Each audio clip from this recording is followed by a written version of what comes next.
नमस्कार मेरी प्यारी लॉयल फैमिली। मैं हूं मिस्टर एक्स और आपको आज एक डायन के साथ हुआ बहुत ही भयानक हादसा बताने जा रहा हूं।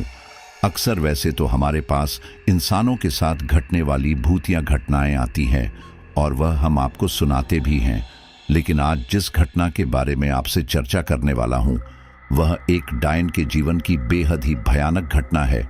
और अक्सर आप डायनों के बारे में सुनते तो है, लेकिन यह नहीं जानते कि डायन बनती कैसे हैं। ऐसी कौन सी चीज है जो किसी भी एक साधारण स्त्री को डायन बनने के लिए मजबूर कर देती है? क्योंकि यह चीज मैं आपको पहले भी एक स्टोरी में बता चुका हूं। अगर आपको याद नहीं है तो मैं आपको बता दूं कि कुमुदिनी डायन की जो स्टोरी थी, जो मैंने कुछ समय पहले आपको सुनाई थी। अगर आपने वह स्टोरी सुनी है तो आपको सब कुछ अच्छे से याद आ जाएगा कि कैसे कुमुदिनी एक साधारण स्त्री होकर एक पावरफुल डायन में तब्दील हो गई थी। लेकिन इसके पीछे की वजह क्या थी वह भी मैं आपको बता चुका हूं। तो अगर आपने इस स्टोरी का पिछला पार्ट नहीं सुना है तो जरूर सुने, वरना ये स्टोरी आपको पूरी तरह से समझ नहीं आएगी। लेकिन आप नहीं सुनना चाहते तो कोई बात नहीं, आप जो स्टोरी चल रही है पहले उसको सुन लीजिए, उसके बाद भी आप उसको जाकर के सुन सकते हैं। और इस स्टोरी के पिछले पार्ट का लिंक आपको नीचे डिस्क्रिप्शन में मिल जाएगा। पहले तो मैं आपको पिछला पार्ट थोड़ा सा याद दिला दूं। अब तक आपने सुना कि कैसे भोली भाली कुमुदिनी की शादी दुर्गेश से हुई। उसकी चाची के षड्यंत्र के कारण वह मां नहीं बन पा रही थी, लेकिन कई सालों बाद जब वह मां बनी तो अपने बच्चे को बचाने के लिए उसे मजबूरन डायन बनना पड़ा। और डायन बनने के बाद उसने अपने बच्चे की कुछ तामसिक शक्तियों से न सिर्फ जान बचाई बल्कि अपनी चाची को भी अच्छा सबक सिखाया, जिसकी वजह से अब उसकी चाची उसके बच्चे को कोई नुकसान नहीं पहुंचाती। और अब इससे आगे की स्टोरी में आपको बताता हूं, तो जो भी साथी पहली बार है बिल्कुल वह पूरी तरह से दिल और दिमाग से हमारे साथ जुड़ जाइए, क्योंकि दिल और दिमाग का अगर आपका यहाँ लगेगा तभी स्टोरी को सुनने का आपको पूरा इंटरेस्ट आएगा। चलिए शुरू करते हैं। कुमुदिनी अपने बच्चे सुदर्शन के साथ आराम से रह रही थी। उसे और उसके बच्चे को अब किसी से कोई खतरा नहीं था। उसके बच्चे को दो माँओं का प्यार मिल रहा था। किरण उस बच्चे के ऊपर अपनी पूरी ममता लुटा देती थी और इन्हीं सब के दौरान अब वो पूरे साल भर का होने को आया था। इस अवसर पर पूरे गांव को खाना खिलाया गया। नन्हे सुदर्शन को बहुत सारे तोहफे मिल रहे थे। हवेली में काफी चहल पहल थी। इसी दौरान उस हवेली की खिड़की पर कुमुदिनी की नजर पड़ी, जिसके ऊपर एक साया था। उस साये को देखकर कुमुदिनी ने सुदर्शन को किरण के हाथों में दिया और कहा कि वो अभी आई। किरण ने भी इस पर ज्यादा कुछ नहीं कहा, क्योंकि वो कुमुदिनी का राज जो जानती थी। कुमुदिनी उस खिड़की के पास आई तो उसे माया की आवाज आई, कुमुदिनी, तुम्हें अभी के अभी मेरे साथ चलना होगा, एक बहुत बड़ी मुसीबत आन पड़ी है। ये सुनकर कुमुदिनी बोली, मैं अभी नहीं आ सकती क्योंकि मेरे बेटे का जन्मदिन है, मैं रात में आ सकती हूँ। तब माया बोली, हमें तुम्हारी जरूरत अभी है, थोड़ी देर बाद नहीं। अगर तुम अभी नहीं आई तो अनर्थ हो जाएगा। कुमुदिनी बोली, अगर मैं तुम्हारे साथ अभी गई तो मेरा राज सबके सामने खुल सकता है, इसलिए मैं नहीं आ सकती, तुम्हें अकेले ही सब संभालना होगा। बोलकर कुमुदिनी वापस आ गई। देर रात तक सुदर्शन के जन्मदिन का जश्न मनाया गया और फिर उसके बाद सभी अपने अपने घर निकल गए। लेकिन उन्हें नहीं पता था कि उनके ऊपर कितनी बड़ी मुसीबत आन पड़ी है। सारे लोग रात में अब तक सो चुके थे और अब कुमुदिनी ने माया के पास जाने का सोचा।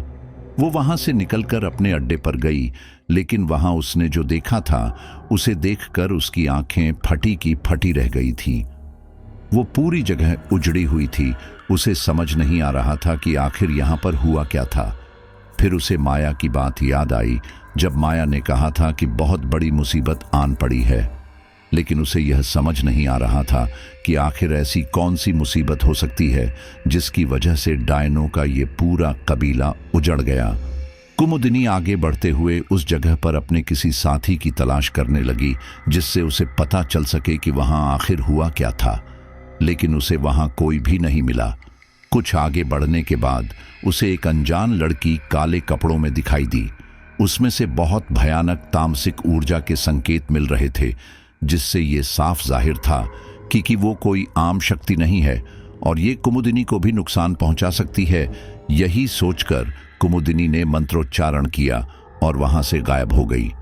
कुमुदिनी वापस घर आ गई थी, लेकिन अब वो ये सोचकर परेशान थी कि आखिर उसके समूह के लोगों के साथ वहां क्या हुआ था और वो लड़की कौन थी। कुमुदिनी ने माया से मानसिक संपर्क करके सब कुछ जानने की भी कोशिश की, लेकिन किसी कारणवश वो माया से संपर्क नहीं कर पा रही थी। और इतना ही नहीं, उसके समूह का कोई भी अब उसके संपर्क में नहीं था। इसके कारण कुमुदिनी काफी परेशान हो उठी। किरण ने उससे इसका कारण पूछा तो उसने उसे सब बता दिया। ये सब सुनकर किरण को भी काफी ज्यादा हैरानी हुई, क्योंकि डायनों के इतने बड़े समूह को यूं खत्म करना कोई आसान काम नहीं था। और अगर कोई उस समूह के ऐसे पीछे पड़ा है तो ये कुमुदिनी के लिए भी खतरे की बात हो सकती है, क्योंकि कुमुदिनी भी तो उसी समूह का हिस्सा थी। यही सब सोचकर किरण ने कुमुदिनी से कहा कि वो कुछ समय तक अपनी शक्तियों का इस्तेमाल बंद कर दे, और इतना ही नहीं, वो उन सबसे मानसिक संपर्क भी बंद कर दे, क्योंकि उसके समूह के लोगों को कुमुदिनी का पता मालूम था, जिसके कारण वो उन तक पहुंच सकते थे। लेकिन इन मानसिक संकेतों को अगर किसी तीसरे ने पढ़ लिया तो मुसीबत खड़ी हो सकती थी। कुमुदिनी को भी ये बात सही लगी और अब वो बिल्कुल सामान्य लोगों की तरह रहने लगी थी। इन सबको 1 महीना होने को आया था, लेकिन कुमुदिनी के समूह से किसी ने भी कुमुदिनी से संपर्क नहीं किया। सब इसी तरह से चल रहा था कि एक दिन जब कुमुदिनी दुर्गेश और किरण के साथ अपने खेत देखने आई तो वहां पर उसे उसके खेतों में एक अजीब सी काली गुड़िया दिखाई दी। उस गुड़िया को देखकर कुमुदिनी काफी ज्यादा हैरान रह गई थी, क्योंकि वो कोई मामूली गुड़िया नहीं बल्कि डायनों की तांत्रिक क्रियाओं में इस्तेमाल होने वाली गुड़िया थी। कुमुदिनी ने जब अपनी शक्तियों का आसपास के वातावरण में थोड़ा विस्तार किया तो उसने पाया कि वहां पर किसी प्रचंड डायन के ऊर्जा के अंश थे। ये सब देखकर कुमुदिनी काफी ज्यादा घबरा गई और घर आकर उसने ये बात किरण को बताई। किरण को समझ आ चुका था कि हो ना हो ये वही डायन होगी जो उस रात उस कबीले में देखी गई थी, और उस रात उसने कुमुदिनी की शक्ति को भी वहां भांप लिया था और अब वो कुमुदिनी के पीछे पीछे यहां तक चली आई थी। किरण कुमुदिनी को किसी खतरे में नहीं डालना चाहती थी, क्योंकि वो उसे अपनी छोटी बहन मानती थी। इसलिए उसने सोचा कि जब तक मामला शांत नहीं हो जाता वो कुमुदिनी और सुदर्शन को किसी सुरक्षित जगह पर भेज देगी, जिसके बारे में सिर्फ उसे ही पता हो। कुमुदिनी और किरण में इतना प्यार था कि कोई भी उनके बीच में नहीं बोलता था। इसलिए जब किरण कुमुदिनी को अपने साथ लेकर गई तो कोई कुछ ना बोला। कुमुदिनी को एक सुरक्षित जगह पर छोड़कर किरण वापस घर आ गई, क्योंकि वो अपने पति को भी इस मुसीबत में नहीं छोड़ सकती थी। वापस आकर उसने फूलमती और दुर्गेश को बताया कि उसकी मां बच्चे के साथ खेलना चाहती थी, इसलिए कुछ समय के लिए उसने उन दोनों को वहीं छोड़ दिया है। कुछ समय बाद वो जाकर उन्हें ले आएगी। इस पर वो लोग भी मान गए और अपने कामों में लग गए। इन सबको 2-4 दिन ही हुए होंगे कि एक दिन फूलमती जी किरण से बोली कि बहुत दिन हो गए छोटी बहू को गए, इसलिए तू कल ही जाकर उसे ले आ। इस पर किरण बोली, अरे अभी तो 2-4 दिन ही हुए हैं, कहाँ ज्यादा समय हुआ है। मेरी माँ अपने नवासे के साथ कहाँ ज्यादा खेल पाती है, इसलिए थोड़े दिन उसे वहीं रहने दीजिए। इसके आगे फूलमती जी कुछ न बोली। उसी रात फूलमती जी खाना खाने के समय किरण से बोली, वैसे तेरा मायका कहाँ है बड़ी बहू? मतलब अब भी वो लोग वहीं रहते हैं या कहीं और रहने चले गए? ये सुनकर किरण का माथा ठनका, क्योंकि फूलमती जी अच्छे से जानती थी कि उसका मायका कहाँ है, फिर भी वो ऐसे पूछ रही है। ये सुनकर उसे समझ आ चुका था कि एक अनजान मुसीबत घर में आ चुकी है, लेकिन वो नहीं चाहती थी कि उसे पता चले कि किरण को सब पता चल चुका है। इसलिए वो बोली, अरे अम्मा जी, आप ये कैसी बातें कर रही हैं? मेरे मायके वाले अगर कहीं और रहने जाएंगे तो मैं आपको बताऊंगी ना। वो लोग अब भी वहीं हैं जहां पहले रहते थे, और चिंता मत कीजिए, कुछ समय में मैं उन दोनों को यहां ले आऊंगी। मेरा भी उनके बिना मन कहाँ लगेगा। इसके बाद फूलमती जी कुछ ना बोल सकी।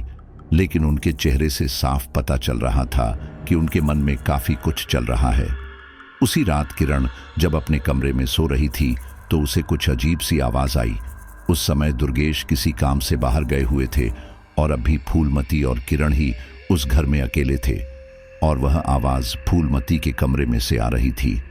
किरण को पता था कि कुछ न कुछ गड़बड़ तो जरूर है, लेकिन उसे यह भी पता था कि अगर वह उनके कमरे में जाकर ज्यादा टांग अड़ाने की कोशिश करेगी तो उसका अंजाम क्या होगा, इसलिए उसने चुपचाप सोने का नाटक किया।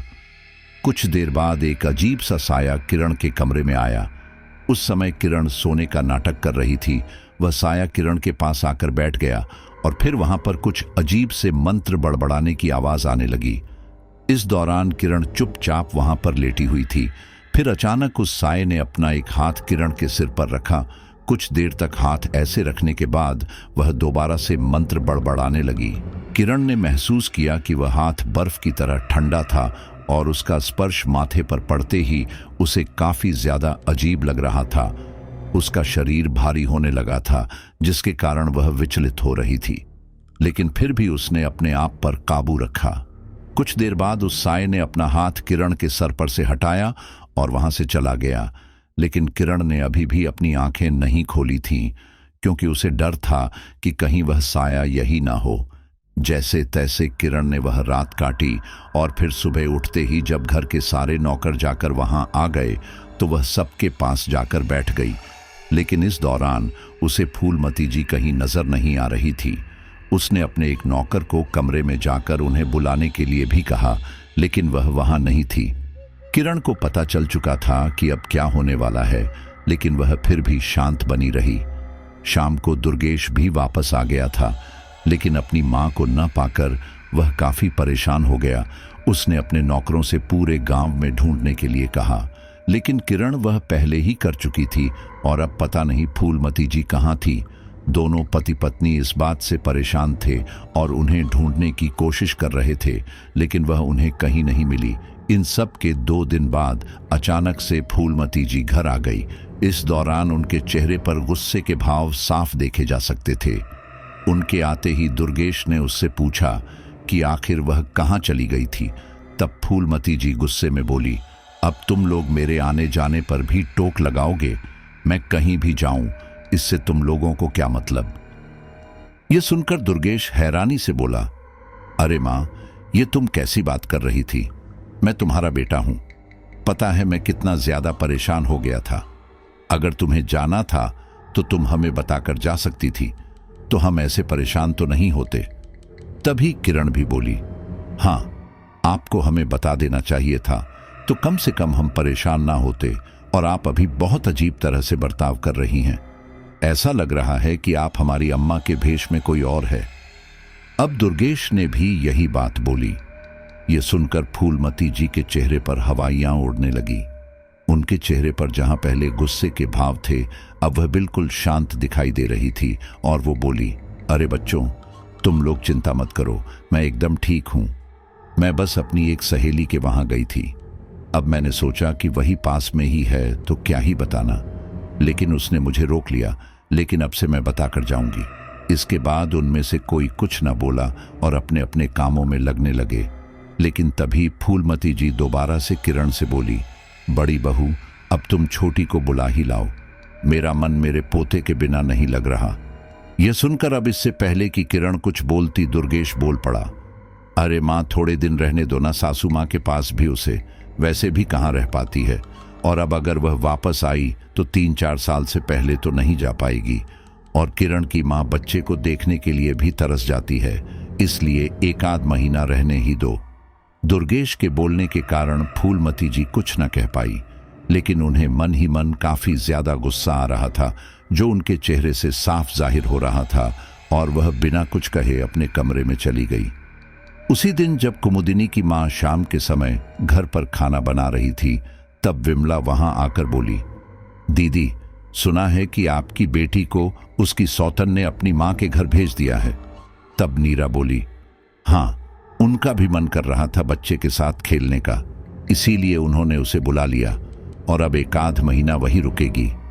यह सुनकर विमला बोली, दीदी बुरा मत मानना, लेकिन मुझे तो यह सब नाटक ही लगता है। मतलब ये बात आपको भी तो अच्छे से पता ही है ना कि कुमुदिनी किरण की सौतन है, और कौन सी सौतन की माँ अपनी बेटी की सौतन के बच्चे को खिलाने के लिए इतना करेगी। मुझे तो लगता है कि वह कहीं बच्चे और कुमुदिनी को नुकसान ही ना पहुंचा दे। तब नीरा बोली, ऐसा कुछ भी नहीं है। यह बात सभी बहुत अच्छे से जानते हैं कि किरण कभी मां नहीं बन सकती, और हमारी बेटी ने उसे मां बनने का सुख दिया है। तब विमला बोली, सब कहने की बातें हैं, ऐसा कुछ नहीं होता। मेरा काम था आपको समझाना, आगे आप जाने। और वैसे भी उनका मन कर रहा होगा बच्चे के साथ खेलने का, तो बस हो गया ना। रह ली ना वो 8-10 दिन वहां पर, अब तो उसे वापस आ जाना चाहिए। कौन सा वो उसकी सगी नानी है, हमारे साथ भी तो उसका रिश्ता है, लेकिन वह यहां पर कभी भी रुकती ही नहीं है। चलो, उसे मुझसे खतरा होगा, लेकिन अपनी सगी मां से तो कोई खतरा नहीं है। तुम तो उसका अच्छा ख्याल रखोगी, लेकिन नहीं, हो ना हो उसकी सौतन किरण ने ही उसके कान भरे हैं। और मुझे तो ऐसा लगता है कि वो कुमुदिनी को रास्ते से हटाकर बस उस बच्चे को पाना चाहती है। वैसे भी तुम यह मत भूलो कि उन्होंने कुमुदिनी से शादी इस बच्चे के लिए ही की थी, और अब बच्चा होने के बाद भला कुमुदिनी का क्या काम। वह पक्का उसे मार डालेंगे और तुम ऐसे ही रोती बैठना। बोलकर विमल तो वहां से चली गई। लेकिन अभी इन सब से नीरा काफी ज्यादा घबरा गई थी, क्योंकि कहीं ना कहीं नीरा को इस बात पर यकीन था कि बच्चा होने के बाद कुमुदिनी की वहां कोई खास जगह रह नहीं गई है, और अगर इसी वजह से उन लोगों ने उसे मार दिया तो वह क्या करेगी। इसलिए उसने अपने पति से इस बारे में बात की और उससे कहा कि उसके ससुराल वालों से कहकर उसकी बेटी को वापस ले आए। उसके पति ने उसे समझाया कि वो समय पर आ जाएगी, तुम टेंशन मत लो। लेकिन नीरा बोली, वो लोग मेरी बेटी को मेरे पास कभी भी रुकने नहीं देते, और वहां पर जाकर वह इतने दिन रुक रही है, वह उसकी सगी मां भी नहीं है। मुझे नहीं पता, मेरी बेटी वापस आनी चाहिए। नीरा के पति को भी कहीं ना कहीं यह बात सही लग रही थी, इसलिए वह अगले ही दिन दुर्गेश के पास गए और उससे कहा, बहुत दिन हो गए हमें हमारी बेटी और नाते को देखे हुए। अब तक तो वह आ ही गई होगी ना, उसे बुला लो, मैं उसे घर ले जाने आया हूं। 2-4 दिन हमारे घर भी रुक जाए, आखिर हम तो उसके सगे माँ बाप हैं ना। जब वह किरण बेटी की माँ के घर पर इतना रुक सकती है, तो हमारे घर पर भी उसे रुकना ही चाहिए ना। आखिर वह हमारी बेटी है, उसके ऊपर हमारा हक ज्यादा है। यह सुनकर दुर्गेश ज्यादा कुछ न बोल सका, क्योंकि उसे समझ आ गया था कि इन लोगों को कहीं ना कहीं यह बात बुरी लग रही है कि कुमुदिनी किरण के मायके में जाकर काफी दिनों तक रुक रही है, और वही यहां आकर अपने माँ बाप के घर पर किरण उसे रुकने नहीं देती। इसलिए उसने कहा, आप लोग नाराज मत होइए, 1-8 दिनों में ही मैं उसे ले आऊंगा। इसके बाद कुमुदिनी के पिता वहां से चले गए। वहीं किरण ने भी सब सुन लिया था। उसे समझ आ चुका था कि वो डायन कुमुदिनी को ले जाने के लिए हर संभव कोशिश करेगी, और उसने अपनी चालें चलना शुरू कर दी थी। किरण सोचने लगी कि वह कैसे कुमुदिनी को यहां आने से रोके। ठीक इसी दौरान फूलमती जी उसके पास आई और बोली, तुझे सब पता है ना कि मैं उसे ढूंढ रही हूं, तभी तू यह सब कर रही है, क्यों है ना। यह सुनकर किरण एक पल तो शांत रही, और फिर अगले ही पल बोली, आखिर कौन हो तुम, और क्यों कुमुदिनी के पीछे ऐसे पड़े हो, क्या बिगाड़ा है उसने तुम्हारा। यह सुनकर फूलमती जी के चेहरे पर एक भयानक मुस्कान आ गई, और वह बोली, मेरी तुमसे और तुम्हारे परिवार से कोई दुश्मनी नहीं है, इसलिए मैं तुम में से किसी को कोई नुकसान नहीं पहुंचा रही। मुझे बस कुमुदिनी चाहिए, क्योंकि वह अब अकेली ही उस समूह की सदस्य रह गई है। उसे खत्म करने के बाद ही उस पूरे समूह का खात्मा होगा और हमारा समूह अस्तित्व में आएगा। यह तुम इंसानों का मामला नहीं है, इसलिए तुम मुझसे दूर ही रहो। तुम्हें उसका बच्चा चाहिए, तुम वो रख लो और मुझे कुमुदिनी दे दो। यह सुनकर किरण कुछ समय शांत रही और फिर बोली, मैं ऐसा बिल्कुल नहीं करने वाली। वह हमारे घर की एक सदस्य है और मैं उसकी जान पर कोई भी आंच नहीं आने दूंगी। यह सुनकर फूलमती जी बोली, तुम पागल हो क्या? मैं तुम्हें एक सुनहरा मौका दे रही हूं और तुम उसे गंवा रही हो। जरा ठंडे दिमाग से फैसला लो और सोचो, तुम्हारे जीवन में सिर्फ एक बच्चे की ही कमी थी और वह पूरी हो चुकी है। तुम्हारा पति तुम्हारे साथ है और अब तुम्हारे पास बच्चा भी है। अच्छा खासा घर है, तुम्हारे घर में किसी चीज की कमी नहीं है। लेकिन एक चीज है जो तुम्हारे घर पर यूं ही फालतू है, और वह है कुमुदिनी। तुम्हें अब उसकी कोई जरूरत नहीं है, बल्कि वह तुम्हारे साथ इस घर में रहकर तुम्हारे पति और तुम्हारे बच्चे को तुम्हारे साथ बांट रही है। आखिर दुनिया में ऐसी कौन सी औरत है जो अपने सिंदूर को किसी और औरत के साथ बांटना चाहे? और अपनी गृहस्थी को सुखी बनाने के लिए तुम्हें जिस चीज की जरूरत थी वह चीज भी तुम्हें मिल चुकी है, और किस्मत से तुम्हारे पास तुम्हारी सौतन से छुटकारा पाने का भी मौका है, और तुम उसे यूं गंवा रही हो। ये सुनकर किरण बोली, तुम्हारा डायन बनने के पीछे क्या मकसद है? अगर मैं गलत नहीं हूं तो तुम्हें पैसों सुंदरता की भूख थी, तभी तो तुम डायन बनी। लेकिन कुमुदिनी को यह नहीं चाहिए था। वह सामान्य इंसान ही बनी रहना चाहती थी, लेकिन उसके सामने ऐसी स्थिति आ खड़ी हुई कि उसे अपने बच्चे को बचाने के लिए यह रास्ता अपनाना पड़ा। और यहां तक कि जब उसे डायन बनने के लिए अपने किसी प्रिय की बलि देनी पड़ी तो उसने मेरी बलि नहीं दी। वह चाहती तो मेरी बलि देकर अपनी सौत से छुटकारा पा सकती थी, लेकिन उसने ऐसा नहीं किया। जितना सम्मान वह मेरा करती है, इस तरह मैं भी उससे बहुत प्यार करती हूँ। वह मेरी सौतन नहीं बल्कि मेरी छोटी बहन है, और मैं अपनी छोटी बहन को बचाने के लिए कुछ भी करूंगी। अगर तुम्हें चाहिए तो तुम मेरी जान ले सकती हो, लेकिन उसे छोड़ दो, यह मेरी तुमसे विनती है। यह सुनकर फूलमती जी के चेहरे पर आक्रोश के भाव आ गए और वह बोली, तुम इंसान सच में बेवकूफ होते हैं। किस्मत तुम्हें मौका देती है और तुम बेवकूफ लोग अपनी भावनाओं में बहकर वो सुनहरा मौका गवा देते हैं। तुम जैसा करना चाहती हो करो, मुझे कोई मतलब नहीं है, लेकिन मैं कुमुदिनी को मार कर ही रहूंगी। यह बोलकर फूलमती जी वहां से चली गई। वहीं उसी शाम को दुर्गेश ने किरण से कहा, तुम्हें तो पता ही है कि आज कुमुदिनी के पिताजी आए थे। वह काफी गुस्से में लग रहे थे। वैसे उनका गुस्सा होना जायज भी है, इसलिए तुम एक काम करो, कुमुदिनी को ले आओ। यह सब सुनकर किरण सोच में पड़ गई। उसके चेहरे पर काफी सारे भाव आ जा रहे थे। फिर अगले ही पल वह बोली, अभी ऐसे उसे बुलाना सही नहीं होगा। एक काम करते हैं, कुछ महीने बाद उसे बुला लेंगे और उसके बाद कुमुदिनी अपने माता पिता के घर पर भी रह लेगी। तब दुर्गेश बोला, मैं देख रहा हूं कि तुम कुमुदिनी को लाने की बात पर हमेशा टाल जाती हो, और आजकल तुम काफी परेशान भी रहने लगी हो। कोई बात है क्या? तब किरण बोली, ऐसा कुछ नहीं है। तुम तो जानते ही हो कि मेरी माँ मेरे बच्चों को खिलाना चाहती थी, लेकिन मेरा तो भाग्य देखो, मैं माँ नहीं बन पाई, इसलिए उनकी इच्छा अधूरी रह गई। लेकिन सुदर्शन के रूप में उनकी इच्छा पूरी हो गई, क्योंकि कुमुदिनी का बच्चा भी तो मेरा ही बच्चा है। मैं बस इतना ही चाहती हूँ कि वह मन भर कर उसके साथ खेले, फिर उसके बाद पता नहीं कब यह मौका मिले। कुमुदिनी का मायका तो यहीं पर है, वह यहाँ पर कभी भी उनके घर आ जा सकती है और वह लोग कुमुदिनी और बच्चे को देख लेते हैं, लेकिन मेरी माँ यह नहीं कर पाती, इसलिए बात को समझिए। मैं ज्यादा तो आपसे कुछ नहीं मांगती। किरण काफी ज्यादा सुलझी हुई लड़की थी और दुर्गेश ने यह बात खुद से देखी थी कि कुमुदिनी के आने के बाद से उसने कुमुदिनी का ख्याल अपने से ज्यादा रखा था, इसलिए वह कुमुदिनी के लिए अगर कुछ कर रही है तो सही ही कर रही होगी। यही सोचकर उसने कहा, ठीक है, मैं कुमुदिनी के घर वालों से इस बारे में बात करूंगा, तुम चिंता मत करो। इसके बाद दुर्गेश ने अगले दिन जाकर कुमुदिनी के घर वालों से इस बारे में बात की और कहा कि कुछ समय बाद कुमुदिनी वहां आ जाएगी और उसके बाद वह कुछ समय के लिए आपके घर भी रुकेगी, इसलिए आप लोग निश्चिंत रहिए। विमला ने आगे बढ़कर बोलने की कोशिश की, लेकिन दुर्गेश ने उन्हें चुप कराते हुए कहा कि यह उनके घर का मामला है और आप उनके घर के मामलों में ना ही पड़े तो अच्छा है। इसके आगे विमला ज्यादा कुछ न कह सकी और दुर्गेश थोड़ी देर वहां रुककर चले गए।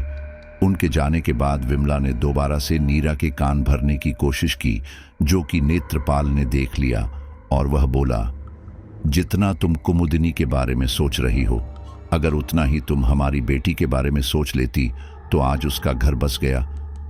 यह सब सुनकर विमला शांत हो गई। वही इन सब से फूलमती जी को काफी ज्यादा गुस्सा आ रहा था, क्योंकि वह जो भी सोच रही थी वैसा कुछ भी नहीं हो पा रहा था।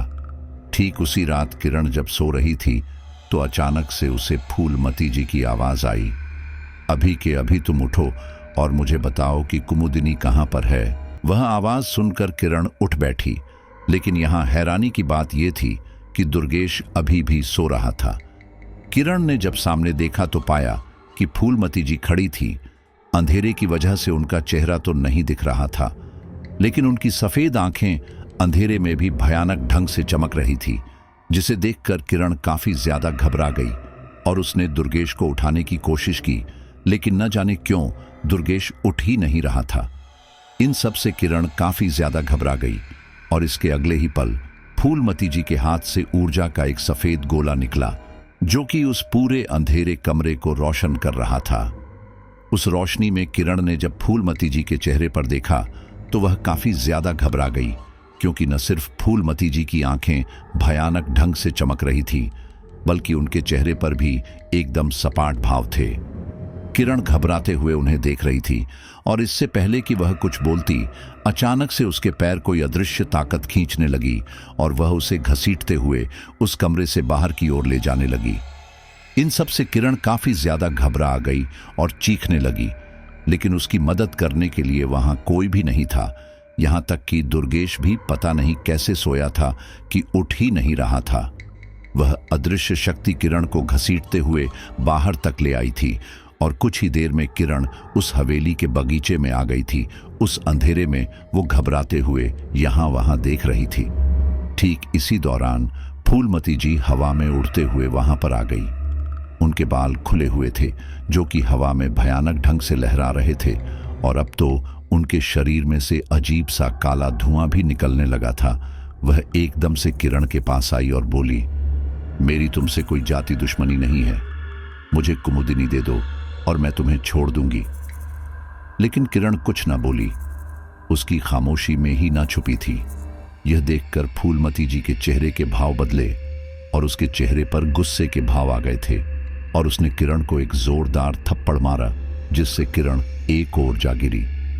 किरण ने अपने आप को संभालने की काफी कोशिश की थी, लेकिन वह फूलमती जी के आगे ज्यादा देर तक टिक नहीं पाई। अगले ही पल फूलमती जी ने किरण की गर्दन पकड़ी और कहा, अगर मैं तुझे अभी यहां मार दूं तो कुमुदिनी को यहां आना ही पड़ेगा। क्यों, सही कहा ना? और फिर मैं उस तक पहुंच जाऊंगी। यह सुनकर किरण के चेहरे पर मुस्कान आ गई और वह बोली, आपको क्या लगता है कि यह बात मेरे दिमाग में नहीं आई होगी? लेकिन आप यकीन मानिए, ऐसा कुछ नहीं होने वाला। मैं पूरा इंतजाम करके आई हूं। अब चाहे कुछ हो जाए, कुमुदिनी यहां नहीं आ सकती। यहां तक कि अगर वह खुद से भी चाहे तब भी नहीं आ सकती। यह सुनकर फूलमती जी ने किरण को छोड़ दिया, क्योंकि किरण का चेहरा बता रहा था कि वह बिल्कुल सच बोल रही है। उसे समझ नहीं आ रहा था कि आखिर किरण ने कुमुदिनी को कहां छुपा के रखा हुआ है। वह कुछ देर खामोश रही और फिर बोली, अगर ऐसा है तो फिर मैं तेरे पति को मार डालूंगी, फिर तो तू बताएगी ना? यह सुनकर किरण बोली, तुम मुझसे जीत नहीं पा रही हो, इसीलिए तुम ऐसा कर रही हो ना? मैंने तो बहुत सुना था कि डायनें बहुत शक्तिशाली होती है, वह जो चाहे वह कर सकती हैं, लेकिन तुम तो खुद से कुमुदिनी का पता ही नहीं लगा पा रही, और अब तुम मेरे कमजोर पति और घर वालों को ढाल बनाकर मुझसे सब उगलाना चाहती हो। तुम बिल्कुल भी ताकतवर नहीं हो। तुम एक काम करो, यह सब छोड़कर तुम मेरी शागिर्द बन जाओ, फिर मैं तुम्हें सिखाऊंगी कि कैसे यह सब किया जाता है। क्योंकि इतनी शक्ति हासिल करने के बावजूद भी तुम में इतना दिमाग नहीं आया, आगे तो तुम अपना समूह क्या ही चलाओगी। ये सब सुनकर फूलमती जी को काफी ज्यादा गुस्सा आ रहा था, और इसलिए उसने किरण को बेतहाशा पीटना शुरू कर दिया। वह किरण से जीत नहीं पा रही थी, इसलिए किरण को पीट रही थी, लेकिन उसके ऐसा करने से भी किरण नहीं टूटी। और फिर थोड़ी देर बाद वो बोली, ठीक है, मैं तेरे पति या तेरे घर में से किसी को भी हाथ नहीं लगाऊंगी, और बल्कि तू मुझे खुद बताएगी कि कुमुदिनी कहां पर है। बोलकर वह वहां से चली गई और फिर उसके बाद किरण भी करहाते हुए वापस अपने कमरे में आ गई और लेट गई। अब वो डायन किरण के परिवार को तो कोई नुकसान नहीं पहुंचने वाली थी, लेकिन वह अब किरण के साथ जो करने वाली थी वह किरण ने सपने में भी नहीं सोचा था। अगले दिन जब दुर्गेश उठा तो किरण को ऐसे देखकर वह काफी ज्यादा घबरा गया। किरण के शरीर पर मार के निशान थे और इन सब की वजह से उसे काफी तेज बुखार भी लग चुका था। उसने जब इन सब का कारण उससे पूछा तो उसने बताया कि कल रात को थोड़ा गिर गई थी, इस वजह से उसे चोट आ गई है, लेकिन टेंशन की कोई बात नहीं, वह ठीक है। किरण के शरीर पर जिस तरह के घाव थे उससे साफ पता चल रहा था कि ये किसी के मारने पीटने से हुए हैं, लेकिन न जाने क्यों किरण इस बारे में बात ही नहीं कर रही थी कि किसने उसे इतनी बुरी तरह से पीटा है। और एक दिन पहले तक तो वह घाव नहीं थे, रातों रात वह घाव कहां से आ गए। इन सब के कारण दुर्गेश को किरण के ऊपर थोड़ा शक होने लगा था। ऊपर से किरण कुमुदिनी को भी लेकर आने नहीं दे रही। दुर्गेश को अब लगने लगा था कि हो ना हो किरण और कुमुदिनी के बीच कोई खिचड़ी पक रही है। तभी किरण इस बारे में किसी को नहीं बता रही और इन्हीं सब का पता करने के लिए दुर्गेश ने कुमुदिनी के पास जाने का सोचा। वो अगले ही दिन काम का बोलकर किरण के मायके आया, लेकिन यहाँ आकर उसने देखा कि किरण तो कुमुदिनी को लेकर यहाँ आई ही नहीं थी। दुर्गेश इस बारे में किरण के मायके वालों से बात नहीं करना चाहता था, इसलिए वो थोड़ी देर रुककर वापस आ गया। वापस आते आते उसे थोड़ा समय हो गया था, लेकिन वो देर रात तक आ ही गया था। लेकिन तब तक किरण भी सो चुकी थी। तब दुर्गेश ने सोचा कि इस बारे में किरण से सुबह ही बात कर लेगा। यही सोचकर वो भी सो गया। सुबह के समय किरण अपने कामों में लग गई, जिससे दुर्गेश को किरण से बात करने का मौका नहीं मिल रहा था। इसी दौरान फूलमती जी दुर्गेश के पास आई और बोली, बेटा बुरा मत मानना, लेकिन आजकल किरण का व्यवहार मुझे थोड़ा अजीब सा लगता है। पता नहीं कहां से उसे इतनी चोट आ गई है और वो किसी को बता ही नहीं रही है। ऊपर से कुमुदिनी को भी पता नहीं कहां छोड़ आई है। तू इसके मायके जाकर एक बार कुमुदिनी से मिला तो कम से कम मुझे शांति मिले कि दोनों ठीक हैं। यह सुनकर दुर्गेश ने हाँ कर दिया, क्योंकि वो अभी फूलमती जी को इस बारे में बताना नहीं चाहता था, लेकिन उसके मन में भी एक चिंता ने घर कर लिया था। कुछ देर बाद मौका पाकर उसने किरण से कहा, तुम्हारी तबीयत भी सही नहीं है, इसलिए मैं सोच रहा हूं कि कुमुदिनी को ले आऊं। एक बार सब सही हो जाए तो मैं खुद एक आध महीनों के लिए कुमुदिनी को वहीं छोड़ आऊंगा। इस पर किरण सोच में पड़ गई, लेकिन फिर अगले ही पल उसने दुर्गेश के सामने कोई बहाना बना दिया। इन सब से दुर्गेश को और ज्यादा गड़बड़ लगने लगी थी, लेकिन उसने यह बात उससे नहीं कही। उसी रात जब दुर्गेश सो रहा था, तब उसे सपने में कुमुदिनी दिखाई दी, जो रोते हुए उससे कह रही थी कि किरण ने उसे और सुदर्शन को मार डाला है और अब उसकी आत्मा ऐसे भटक रही है और वह कैसे भी करके किरण से बदला लेकर रहेगी। इन सब से दुर्गेश काफी ज्यादा घबरा गया था, क्योंकि कितनी मुश्किल से तो उसके घर पर खुशियां आई थीं और जो हालात अभी चल रहे थे उन सब से तो यही लग रहा था कि सच में ही किरण ने कुमुदिनी और उसके बच्चे को खत्म कर दिया है और इसी वजह से वह ऐसे बहाने बना रही है। वह इसी बात को लेकर काफी ज्यादा परेशान था कि अगले दिन उसने फूलमती जी से इस बारे में बात की। तब फूलमती जी बोली, हो भी सकता है कि यह बात सच हो, क्योंकि अपने सौतन को भला कौन ही बर्दाश्त कर सकता है। मुझे तो लगता है कि कहीं तू दूसरी शादी न कर ले, इसीलिए इसने खुद से ही तेरी शादी कुमुदिनी से करवा दी और जब इसने देखा कि सब सही है तो उसने उसे और उसके बच्चे को मरवा डाला।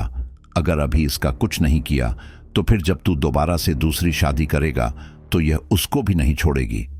दुर्गेश वैसे तो काफी ज्यादा सुलझा किस्म का इंसान था, लेकिन कोई भी इंसान यह कहां बर्दाश्त कर सकता है कि कोई उसके बच्चे को नुकसान पहुंचाए, और वही दुर्गेश के साथ था। उसने सीधे जाकर इस बारे में किरण से बात की। तब किरण ने उसे साफ साफ कह दिया कि उसने कुमुदिनी को अपने मायके में रखा हुआ है और वह एकदम ठीक है और एक आध महीने बाद वो उसे ले आएगी। तब दुर्गेश ने उसे साफ साफ कह दिया कि वह उसके मायके जाकर आया है और उसे वहां कुमुदिनी नहीं मिली। बल्कि उसकी माँ ने उसे ये भी बताया कि वह तो यहाँ आई ही नहीं है। इन सब से किरण काफी ज्यादा घबरा गई, क्योंकि अब अगर उसने उन सबको सच नहीं बताया तो कुमुदिनी और उसके बच्चे के खून का इल्जाम किरण के ऊपर लग जाएगा, और अगर उसने उसे बता दिया तो कुमुदिनी को हमेशा हमेशा के लिए खो देगी। इसलिए उसने कुछ ना बोलना ही उचित समझा। इन सब से दुर्गेश को और ज्यादा गुस्सा आ गया और आज उसने गुस्से में किरण पर हाथ तक उठा दिया था, लेकिन किरण फिर भी कुछ न बोली। इन्हीं सब के दौरान फूलमती जी एक कमरे से एक थैले में कुछ लेकर दुर्गेश के पास आई और बोली, ये देख, मुझे कमरे में से क्या मिला? तंत्र मंत्र का सामान। जरूर ये अब तंत्र मंत्र करने लगी है, और उसी के लिए उसने कुमुदिनी और उसके बच्चे की बलि दे दी। तब यह सुनकर किरण गुस्से में बोली, अगर आप लोगों को ऐसा लगता है तो मुझे निकाल दीजिए। मैं कह रही हूं ना कि कुमुदिनी एकदम ठीक है, लेकिन मेरी बात पर किसी को भरोसा ही नहीं है। यह सुनकर दुर्गेश गुस्से में बोला, अगर ऐसा है तो तुम उसे यहां क्यों नहीं लेकर आती? छुपा क्यों रही हो? तब किरण बोली, इसके पीछे कारण है और जरूरी नहीं कि मैं आपको हर कारण बताऊं। मैंने जो किया है उसे बहुत सोच समझकर किया है। अब तो दुर्गेश को यकीन होने लगा था कि हो ना हो किरण ने अपना बच्चा पाने के लिए कुमुदिनी और उसके बच्चे की बलि दे दी है। पर अब वह यह सोच रहा था कि वह कुमुदिनी के घर वालों को क्या जवाब देगा। यह सब देखकर फूलमती जी बोली, यह बात बाहर निकली तो बहुत बदनामी होगी, इसलिए कैसे भी करके इससे उगलवाओ कि इसने कुमुदिनी को कहां मारकर गाड़ा है। लेकिन किरण तो कुछ बोल ही नहीं रही थी। इसी दौरान घर के नौकरों ने यह बात पूरे गांव में आग की तरह फैला दी थी कि किरण काला जादू करती है, और उसी के चक्कर में उसने कुमुदिनी और उसके बच्चे की जान ले ली। अब गांव के लोग गुस्से में दुर्गेश की हवेली पर आ गए थे, और वह सारे लोग किरण को जान से मारने की मांग कर रहे थे। किरण अब बुरी तरह से फंस चुकी थी। उसने सबको समझाने की कोशिश की कि कुमुदिनी बिल्कुल सही सलामत है, लेकिन कोई यह सुनना ही नहीं चाहता था। इसी दौरान फूलमती जी उसके पास आई और धीरे से बोली, तुम्हारे पास अभी भी समय है, सब बता दो, इससे तुम बच जाओगी। ये सुनकर किरण ने उन्हें एक नजर घूरा। ये देखकर फूलमती जी बोली, ठीक है, जैसी तुम्हारी मर्जी। अब इससे पहले कि किरण कुछ बोल समझ पाती, नीरा आगे आई और उसने किरण को बाल से पकड़कर बाहर की ओर खींचा। दुर्गेश और उसके नौकरों ने उन्हें रोकने की कोशिश की, लेकिन गांव के लोग अब पागल हो चुके थे। उन लोगों के हिसाब से तो किरण ने उनके गांव की लड़की को फंसाकर मार डाला है, और अब जब तक वो लोग किरण की जान नहीं ले लेते, वो लोग चुप बैठने वाले नहीं थे। गांव की सभी औरतों ने किरण को घेर लिया, और अब वो गुस्से में किरण को मारने पीटने लगी। उन लोगों ने मारते हुए किरण के कपड़े भी फाड़ने शुरू कर दिए। दोस्तों, बात चाहे जो भी रही हो, किसी के भी कपड़े फाड़कर उसे सबके सामने निर्वस्त्र करना ये कहां तक सही है? आज भी कई गांव में ये सब होता है, जो कि बहुत अमानवीय चीज है। खैर, किरण काफी ज्यादा घबरा चुकी थी, लेकिन उसने फिर भी कुमुदिनी के बारे में कुछ नहीं बताया, और अब तो उसे ऐसा लगने लगा था कि आज उसका अंतिम समय है। लेकिन यहां ऐसा कुछ नहीं हुआ। सब लोग किरण को पीट ही रहे थे कि तभी उन्हें कुमुदिनी की आवाज आई, क्या कर रहे हो आप लोग? ये सुनकर सभी लोग उस आवाज की दिशा में देखने लगे। उन सब ने देखा कि कुमुदिनी अपनी गोद में सुदर्शन को लेकर उसी ओर आ रही थी। उसे देखकर सभी लोग काफी ज्यादा हैरान हो गए थे। वहीं किरण अब तक अधमरी हो चुकी थी, जिसके कारण उसे इसका बिल्कुल होश नहीं था कि कुमुदिनी वहां आ चुकी है। तब नीरा ने उसके पास आकर उसे गले लगाते हुए कहा, अच्छा हुआ बेटा कि तू ठीक है, वरना मुझे तो लगा था कि तेरी जेठानी ने तुझे मार डाला। ये सुनकर कुमुदिनी बोली, मेरी जेठानी बहुत अच्छी है, उन्होंने मुझे और सुदर्शन को बचाने के लिए हमें एक सुरक्षित जगह पर रख दिया था, लेकिन अब खतरा टल चुका है, इसलिए मैं वापस आ चुकी हूं। इसके बाद सब लोग मिलकर किरण को अंदर लेकर गए। वहीं कुमुदिनी किरण के पास ही बैठ गई। उसकी आंखों में आंसू थे, क्योंकि किरण ने आज उसकी वजह से कितना बड़ा खतरा अपने ऊपर ले लिया था। वो चाहती तो सब सच बताकर इस मुसीबत से निकल सकती थी, लेकिन उसने कुमुदिनी की जान बचाने के लिए इतने कष्ट सहे। वो किरण को ऐसे देखकर काफी दुखी थी कि तभी फूलमती जी उसके पास आई और बोली, बड़ी बेवकूफ लड़की है ये सच में, वरना सौतन को बचाने के लिए इतना बड़ा खतरा भला कौन उठाता है। ये सुनकर कुमुदिनी ने बिना उनकी ओर देखे कहा, क्योंकि वो तुम्हारी तरह नहीं है माया, और वैसे अब तुम क्या करोगी, बाकी सबकी तरह मुझे भी मारोगी। ये सुनकर फूलमती जी हैरानी से बोली, मतलब तुम्हें पता है कि ये सब मैंने किया है? कुमुदिनी बोली, हाँ मुझे सब पता है। तुम्हें क्या लगा था कि तुम समूह के लोगों की ऊर्जा सोखकर शक्तिशाली बनकर अपनी शक्ति छिपा लोगी? पहले मुझे भी धोखा हुआ था, लेकिन फिर मुझे पता चल ही गया। वैसे मेरी समझ में नहीं आया कि तुम आखिर ये कर क्यों रही हो। ये सुनकर माया बोली, मैं अपने समूह की मुखिया बनना चाहती थी, लेकिन हर बार मुझे हार का सामना करना पड़ रहा था। इसलिए मैंने एक योजना बनाई। मैं अलग अलग लोगों को समूह में जोड़ती रही, जिससे समय आने पर मैं उन लोगों का इस्तेमाल अपनी शक्ति बढ़ाने में कर पाऊं। उस दिन भी मैंने ऐसा ही किया। मैंने एक एक करके अपने समूह के सारे नए सदस्यों की शक्ति सोख ली, जिसके कारण वे सारे मारे गए। मैं अगर बहुत समय तक मेहनत करती तब जाकर मुझे उतनी शक्ति मिलती, लेकिन मैंने अपनी चालाकी से बहुत कम समय में इतनी शक्ति पाली थी, और उस रात मैं तुम्हें अपने साथ ले जाकर तुम्हारे साथ भी यही करने वाली थी, लेकिन तुम गई ही नहीं। और दूसरी तरफ समूह के गुरु को मेरी करतूत का पता चल गया, जिसकी वजह से मेरे और उनमें काफी घमासान युद्ध हुआ, जिसके कारण हमारा समूह उजड़ गया। इन सब की वजह से समूह में सभी को काफी चोटें आई थीं, और अभी वो सारे अपनी अपनी ऊर्जा को पूरी करने की कोशिश कर रहे हैं, और मैं भी उसके लिए तैयार हो रही हूं। मैंने एक एक करके समूह के काफी लोगों को ढूंढ ढूंढ कर उनकी ऊर्जा चुराकर उन्हें मार डाला है, और अब उन नए लोगों में सिर्फ तुम ही रह गई हो। अगर मैंने तुम्हारी भी ऊर्जा चुरा ली तो गुरुजी भी मेरा सामना नहीं कर पाएंगे, और फिर मैं समूह की मुखिया बनूंगी। ये सुनकर कुमुदिनी बोली, लेकिन जिन लोगों की मुखिया बनने का तुम ख्याब देख रही हो, उन सबको तो तुम मार रही हो, फिर किनकी मुखिया बनोगी तुम? और अगर तुम्हें ये शक्ति चाहिए तो ऐसे ही ले लो, मुझे वैसे भी ये शक्ति नहीं चाहिए। ये सुनकर फूलमती जी के चेहरे पर एक कुटिल मुस्कान आ गई, और वो बोली, एक बार डायन बनने के बाद तुम्हारी शक्तियां तुम्हारे शरीर से सिर्फ मौत के बाद ही अलग हो सकती है, इसीलिए माफ करना कुमुदिनी, तुम्हें मरना होगा। अब इससे पहले कि कुमुदिनी कुछ कहती, किरण को होश आ गया, और वो बोली कि तुम्हें यहां नहीं आना चाहिए था, ये तुम्हें मार डालेगी। तब कुमुदिनी बोली, दीदी अगर मैं आज नहीं आती तो आपको हमेशा के लिए खो देती। मेरे साथ जो होगा सो होगा, लेकिन मुझे पूरा यकीन है कि सुदर्शन की देखभाल आप मुझसे बेहतर करेंगी। इसके आगे किरण कुछ न बोल सकी, क्योंकि अब बोलने का कोई फायदा नहीं रह गया था। तभी फूलमती जी बोली, मैं नहीं चाहती कि हमारी वजह से इंसानों को कोई नुकसान पहुंचे, इसलिए 2 दिनों के अंदर अंदर मेरे साथ चलो। इसके बाद वो बिना किसी की बात सुने वहां से चली गई। वहीं अब किरण काफी ज्यादा घबरा गई थी। किरण कुमुदिनी को जाने नहीं देना चाहती थी, इसलिए उसके दिमाग में एक योजना आई। उसने बिना किसी को बताए पड़ोस गांव के पहुंचे हुए तांत्रिक से इस बारे में बात की। उसने कहा, मेरी सास के शरीर में कोई ऊपरी शक्ति आ चुकी है जो हमें परेशान कर रही है।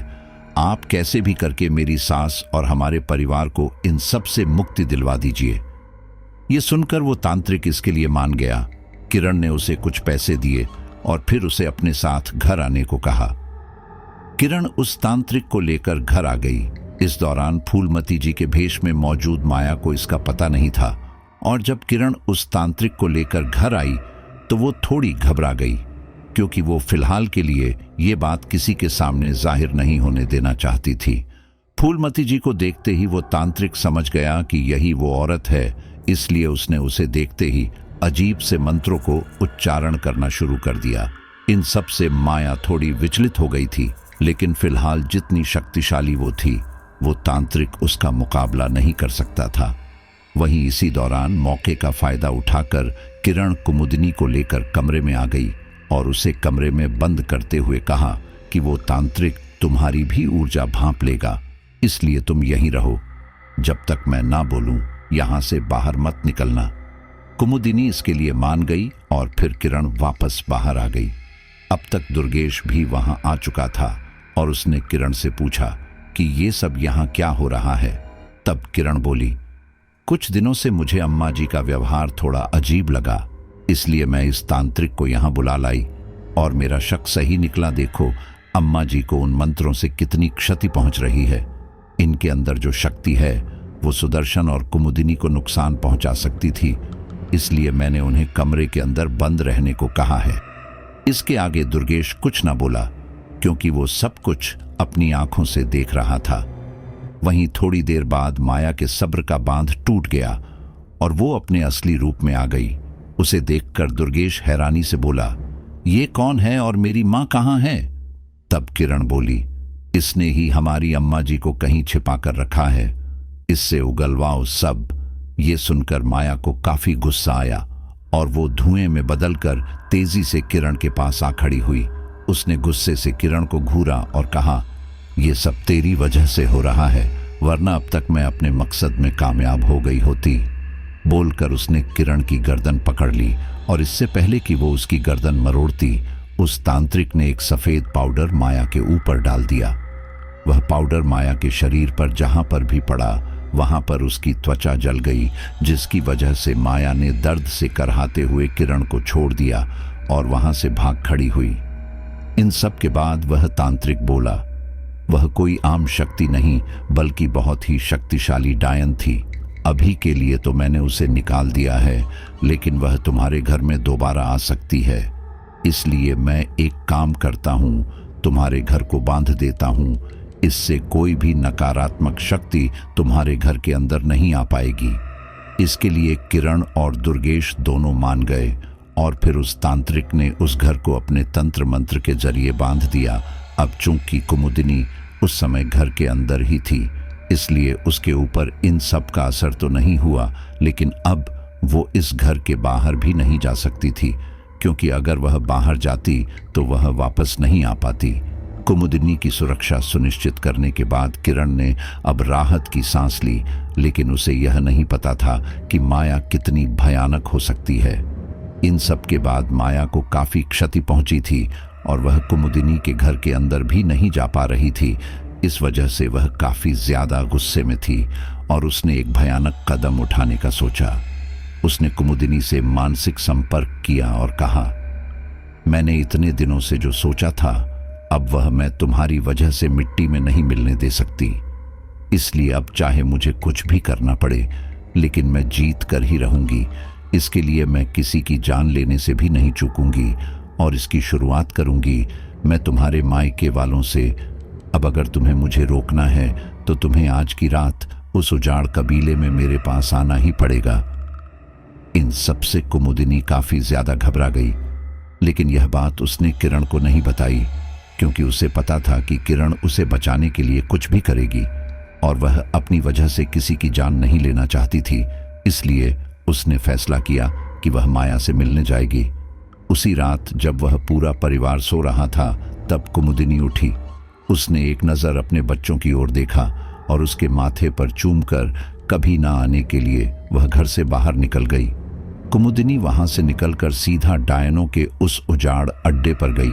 उसके वहां आते ही माया भयानक ढंग से मुस्कुराते हुए बोली, मुझे पता था कि तुम जरूर आओगी। वैसे अगर तुम्हारी जगह तुम्हारी जेठानी ने डायन की शिक्षा ली होती तो आज वो सच में हमारी गुरु बन सकती थी। लेकिन कहते हैं ना, कई लोगों को अच्छाई का कीड़ा ज्यादा ही काटता है, वही उसके साथ भी है। लेकिन चलो कोई बात नहीं, आज मैं उसे हराकर तुम्हारी शक्ति छीन कर ही रहूंगी। ये बोलने के बाद माया ने अजीब से मंत्रों का उच्चारण करना शुरू कर दिया। उसके ऐसा करते ही कुमुदिनी ने भी मंत्रों का उच्चारण करना शुरू कर दिया। अगले ही पल माया के हाथ में एक बहुत ही बड़ा सा ऊर्जा का गोला आ गया, जिसे देखकर उसने कुमुदिनी की ओर फेंक दिया। जैसे ही वह गोला कुमुदिनी के पास आया, कुमुदिनी का शरीर धुएं में बदलकर यहां वहां जाने लगा। यह देखकर माया हंसते हुए बोली, शायद तुम्हें यह नहीं पता कि यह काफी ज्यादा शक्तिशाली तंत्र है। यह तुम्हारे पीछे जब तक पड़ा रहेगा जब तक कि यह तुम्हें पकड़ न ले। तुम्हारा इस तरह से भागना व्यर्थ है। लेकिन कुमुदिनी ने उसकी बात का कोई जवाब नहीं दिया। वह धुएं में बदलकर भागती रही। इस दौरान वह गोला भी उसके पीछे पीछे आता रहा। फिर अचानक से कुमुदिनी माया के एकदम पीछे आ गई। अब इससे पहले कि माया कुछ समझ पाती, वह गोला माया के शरीर में से होता हुआ कुमुदिनी की ओर बढ़ गया। लेकिन माया के शरीर से होते हुए कुमुदिनी के पास जाते जाते उस गोले का आकार घटकर बहुत छोटा हो गया था, जिसे कुमुदिनी ने बड़े ही आसानी से खत्म कर दिया। माया अपने ही ऊर्जावार के कारण काफी घायल हो चुकी थी। वह लड़खड़ाकर जमीन पर गिर पड़ी। वह अपने आप को संभालने की काफी कोशिश कर रही थी, लेकिन उसका ऊर्जावार काफी ज्यादा खतरनाक था। कुमुदिनी के पास यही मौका था माया को परास्त करने का, और उसने जल्दी से मंत्र बोलने शुरू किए। ऐसा होते ही माया के आसपास की जमीन दलदल में बदलनी शुरू हो गई। इन सब से माया ने बचने की काफी कोशिश की, लेकिन वह जितना ज्यादा ऊपर उठने की कोशिश करती, उतना ज्यादा ही वो उसमें धंसने लगती। और अब तो यह हाल था कि माया का शरीर भी किसी मोमबत्ती की तरह पिघलने लगा था। यह देखकर माया घबराते हुए कुमुदिनी से बोली, यह तूने मेरे साथ क्या किया? आखिर मेरे साथ क्या हो रहा है? तब कुमुदिनी बिल्कुल सपाट भाव से बोली, वही जो तुम मेरे साथ करने वाली थी। अपने परिवार और बच्चे के खातिर जब मैं एक मामूली इंसान से डायन बन सकती हूं, तो उन्हीं लोगों के लिए तुम्हें खत्म करना भी मेरी मजबूरी है। तुम्हारा बहुत बहुत शुक्रिया, क्योंकि तुम्हारी वजह से मैं इस काबिल बनी कि अपने बच्चे और परिवार की रक्षा कर पाऊं। लेकिन आज उन्हें अगर किसी से खतरा है तो वह तुम ही हो। इसलिए अब ना चाहते हुए भी मुझे तुम्हें खत्म करना पड़ेगा। इन सब के बाद कुमुदिनी ने दोबारा से मंत्रों का उच्चारण करना शुरू कर दिया। इसी के साथ ही कुमुदिनी और माया के शरीर के ऊपर एक काला पारदर्शी ऊर्जा का आवरण बनने लगा। माया इन सब से काफी ज्यादा घबरा गई और उसने उससे कहा, मुझे माफ कर दो कुमुदिनी, मैं आइंदा से ऐसा नहीं करूंगी, प्लीज मुझे छोड़ दो। तब कुमुदिनी बोली, इस तरह से अपने दुश्मनों को छोड़ने की हिम्मत महान लोगों में होगी माया, लेकिन मेरे अंदर इतनी हिम्मत नहीं है। तुम अगर एक बार ऐसा कर सकती हो तो तुम दोबारा भी ऐसा कर सकती हो, और अगर मैंने तुम्हें छोड़ दिया तो दोबारा तुम इससे भी ज्यादा शक्तिशाली हो जाओगी, और फिर उसके बाद मैं तुम्हारा मुकाबला नहीं कर पाऊंगी। इसके बाद कुमुदिनी ने अपनी आंखें बंद की और इसी के साथ ही माया के शरीर से ऊर्जा निकलकर कुमुदिनी के शरीर में जाने लगी, और देखते ही देखते माया का शरीर हवा में विलीन हो गया। वहां आसपास की जमीन दोबारा से सामान्य हो चुकी थी, लेकिन जरूरत से ज्यादा ऊर्जा की अधिकता के कारण कुमुदिनी का पूरा शरीर किसी आग के गोले की तरह दहक रहा था। उसका उसके शरीर पर से पूरी तरह से नियंत्रण हट चुका था, और इसी दौरान उसके शरीर से तरह तरह की चिंगारियां निकलकर वहां आसपास फैलने लगी थी।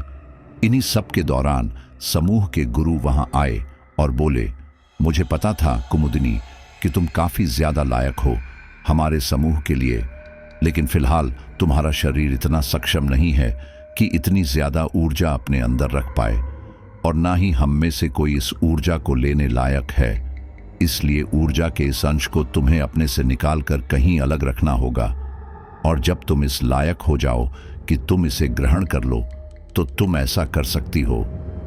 कुमुदिनी इस बात के लिए मान गई और उसने वह सारी ऊर्जा एक पारदर्शी बबल में डाल दी। ऐसा होने के बाद कुमुदिनी को अपना शरीर काफी ज्यादा हल्का हल्का लग रहा था, और तब समूह के गुरु बोले, इस बबल को तुम्हें कहीं सुरक्षित जगह पर रखना होगा, क्योंकि अगर यह किसी गलत हाथ में गया तो मुसीबत हो जाएगी। तब कुमुदिनी बोली, यह जिम्मेदारी मैं आपको सौंपती हूं गुरुजी। इस पर वह मान गए और फिर कुमुदिनी वापस घर आ गई। वैसे तो घर पर एक सुरक्षा आवरण लगा हुआ था, लेकिन कुमुदिनी ने किरण को मानसिक संपर्क करके बाहर बुलाया, और वहां आकर किरण ने वो सुरक्षा आवरण हटा दिया। कुमुदिनी को लग नहीं रहा था कि वह माया का मुकाबला कर पाएगी, लेकिन उसने अपनी समझदारी से माया का मुकाबला आखिरकार कर ही लिया। उसने किरण को इस बारे में बताया कि अब माया उसे कभी परेशान नहीं करेगी, और इसी के साथ ही उसने रात में हुई सारी बातें उसे बता दी। इस बात से किरण थोड़ा परेशान हो गई, क्योंकि अगर सब कुछ जैसा कुमुदिनी ने सोचा था वैसा नहीं होता तो क्या होता? तब कुमुदिनी बोली, चिंता मत कीजिए दीदी, अगर मुझे कुछ हो भी गया तो भी मैं जब तक मेरा बच्चा सुरक्षित ना हो तब तक उसे छोड़कर नहीं जाने वाली। और मुझे पूरा यकीन भी था कि अगर मुझे कुछ हो भी गया तो आप है ना। इस पर किरण कुछ न बोली। वही थोड़े समय बाद फूलमती जी को भी ढूंढ लिया गया। माया के बस में आकर वह अपने मायके चली गई थी और अब वापस आ गई थी। कुमुदिनी का वह समूह दोबारा से बस गया था और इसी के साथ ही समूह के गुरु ने वह शक्तिशाली बबल किसी जगह पर छुपा दिया था ताकि उस तक कोई पहुंच ना पाए। लेकिन अब इन सब के कारण समूह के लोगों को मुखिया जी पर बिल्कुल भी भरोसा नहीं रह गया था, क्योंकि उनके होते हुए समूह की ही एक डायन ने पूरे समूह को तीतर बीतर कर दिया था, जिसके कारण यह सारे अपनी अपनी जान बचाकर वहां से भाग गए थे। ऐसे समय में कुमुदिनी के कारण ही वे लोग बचे हुए थे, इसलिए अब सारे लोग दोबारा से शक्ति स्पर्धा चाहते थे। इस शक्ति स्पर्धा में समूह के मुखिया बनने के सारे उम्मीदवार खड़े होने वाले थे, जिससे कि समूह के नए मुखिया का चयन किया जा सके। वैसे तो समूह के लोग चाहते थे कि कुमुदिनी इस शक्ति स्पर्धा में हिस्सा ले, लेकिन कुमुदिनी ने इसके लिए साफ मना कर दिया, क्योंकि कुमुदिनी को मुखिया बनने का कोई लालच नहीं था। कुमुदिनी के लिए अभी के लिए मुसीबतें कम हो चुकी हैं, लेकिन कह नहीं सकते कि यह कितने समय तक रहेगा, क्योंकि अगर उनके समूह में से दोबारा से किसी के मन में यही ख्याल आया तो समूह के अभी के जो मुखिया है वह तो कुमुदिनी को फिर भी समूह में ज्यादा समय तक न रहने के लिए भी छूट देते हैं। लेकिन समूह के अगले मुखिया आखिर क्या करेंगे? अगर उन्होंने कोई ऐसा नियम बनाया जिससे कुमुदिनी के लिए मुश्किलें खड़ी हो गई तो कुमुदिनी क्या करेंगी? और सबसे बड़ी बात, वह ऊर्जा का गोल आखिर समूह के मुखिया ने कहां छुपा रखा है? और अगर वह गोला किसी गलत हाथ में पड़ गया तो? और आपके दिमाग में ऐसे बहुत सारे सवाल होंगे जो मेरे दिमाग में भी चल रहे हैं, लेकिन मैं चाहता हूं कि धीरे धीरे ही अगर इन सवालों की परत को खोला जाए तो ज्यादा बेहतर रहेगा। तो आप इंतजार कीजिए, कोशिश करेंगे कि बहुत जल्दी आपके लिए इसका अगला पार्ट भी लेकर आए। वैसे आपको पता ही है कि काफी सारी स्टोरी के अलग अलग पार्ट चल रहे हैं, जैसे कि ब्रह्म राक्षसनी बिंदिया का हो गया, अप्सरा नयनी और कमलेश का हो गया, और ऐसे ही मैं आपके लिए आगे और भी कई स्टोरी के पार्ट लेकर के आने वाला हूं। तो ज्यादा घबराइए मत, क्योंकि अब आपको स्टोरीज का एक एडवांस लेवल मिलने जा रहा है। अब तक आप जो भी स्टोरी सुन रहे थे वह नॉर्मल प्रकार की थी, लेकिन कुछ साधु संतों से, अघोरियों और तांत्रिकों से मेरी जानकारी बढ़ गई है, तो वह मुझे अपने जीवन के काफी किस्से बता रहे हैं और उनके पास कई प्रकार के लोग अपना इलाज करवाने आते हैं। तो उन्हीं हादसों को वह हमारे साथ शेयर करने लगे हैं और कई केस तो ऐसे भी आ रहे हैं जो फिलहाल में वर्तमान में चल रहे हैं, और उन घटनाओं के बारे में वर्तमान समय में भी मैं आपको जानकारी देते जा रहा हूं। अच्छा, आपको एक बात और बता दूं कि अगर आप असली और भयानक तंत्र मंत्र को जानना चाहते हैं जो मुझे अघोरियों और तांत्रिकों से जानने को मिला है, वह भी मैं आपको सुना रहा हूं, लेकिन उनको केवल हमारे ज्वाइन किए हुए फैमिली मेंबर्स ही सुन सकते हैं। अब देखिए, वह बहुत ही भयानक और डार्क स्टोरी है। अगर हम उसको पब्लिक में डाल दें तो काफी लोग डर के मारे घबरा जाए और हो सकता है हमारा चैनल भी ब्लॉक हो जाए, क्योंकि उसमें कंटेंट बहुत ही ज्यादा भयानक है। तो अगर आप उनको सुनना चाहते हैं तो चैनल को ज्वाइन कीजिए, और बाद में पता नहीं आपको स्टोरी वहां पर मिलेगी या नहीं मिलेगी, मैं खुद ये आपको कंफर्म नहीं बता सकता। तो जितनी जल्दी हो सके उनको सुन लीजिए। चलिए अब अपने कुछ साथियों को धन्यवाद देते हैं। फैजल ओमान, फिरोज खान नेपाल, आंचल जोशी अलवर, विनोद कुशवाहा यूपी, नेहा मलिक सोनीपत, फिजा इस्लामाबाद, मनोज पानीपत, शबनम खातून महाराष्ट्र, गुरजीत संधू फिरोजपुर, निहार सिन्हा शिल्लोंग। सभी साथियों का बहुत बहुत धन्यवाद। और स्टोरी को तैयार करने में हमारी सहायता की है ममता सहाय ने। ओके, तो फिर अब अगली स्टोरी को तैयार करता हूं।